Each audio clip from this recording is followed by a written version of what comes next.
No Dia Mundial de Combate à Infecção Hospitalar, um alerta para o perigo que ameaça os pacientes internados. No Brasil, 45 mil pessoas morrem por ano vítimas de infecção hospitalar. Pior, em muitas unidades de saúde, os profissionais não seguem as normas básicas para evitar o problema.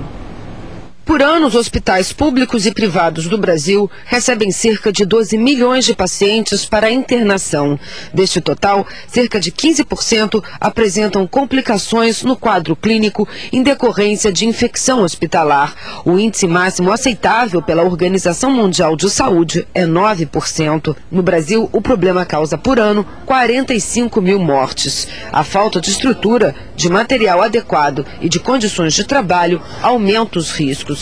Os recém-nascidos são as principais vítimas. Ano passado, nesta maternidade em São Cristóvão, 15 bebês morreram por infecções contraídas na unidade. Em 1982, o Ministério da Saúde lançou um programa especial de controle da infecção hospitalar, determinando que unidades públicas e privadas criassem comissões internas para evitar o problema. Mas até hoje, na maioria dos hospitais, essas comissões não existem. A superlotação também facilita a contaminação. Quem procura o Hospital Miguel Couto, por exemplo, conhece bem essa realidade.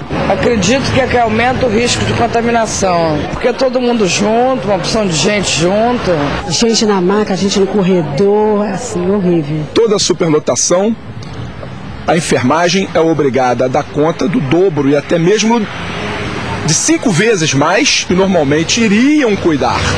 Então isso gera um problema muito grave. As unidades de saúde públicas estão imundas. Há lixo no corredor, infiltrações, goteiras. Os profissionais de saúde não estão tendo condição de lavarem as mãos. Muitas dessas bicas e torneiras estão destruídas. Processo de ar-condicionado.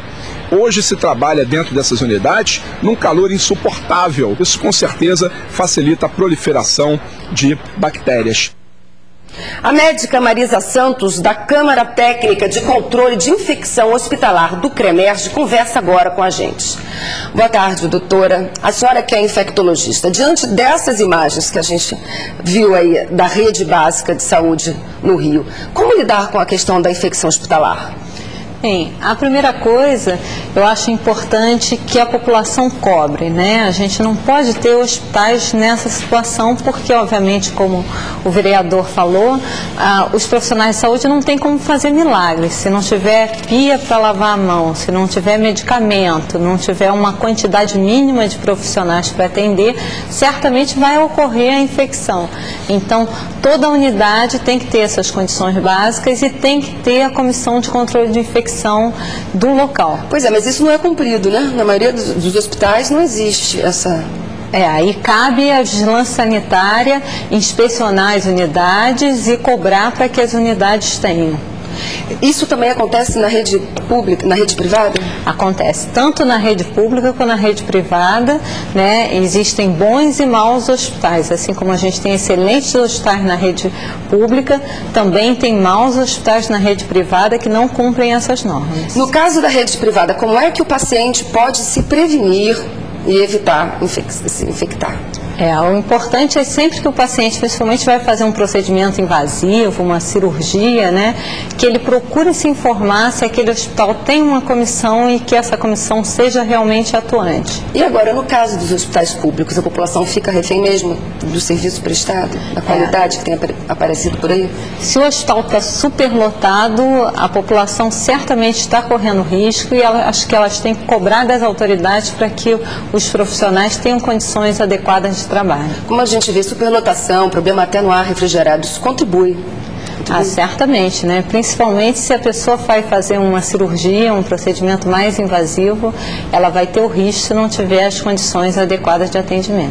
E em relação ao corpo clínico, como é que esses profissionais de saúde podem contribuir para evitar o problema?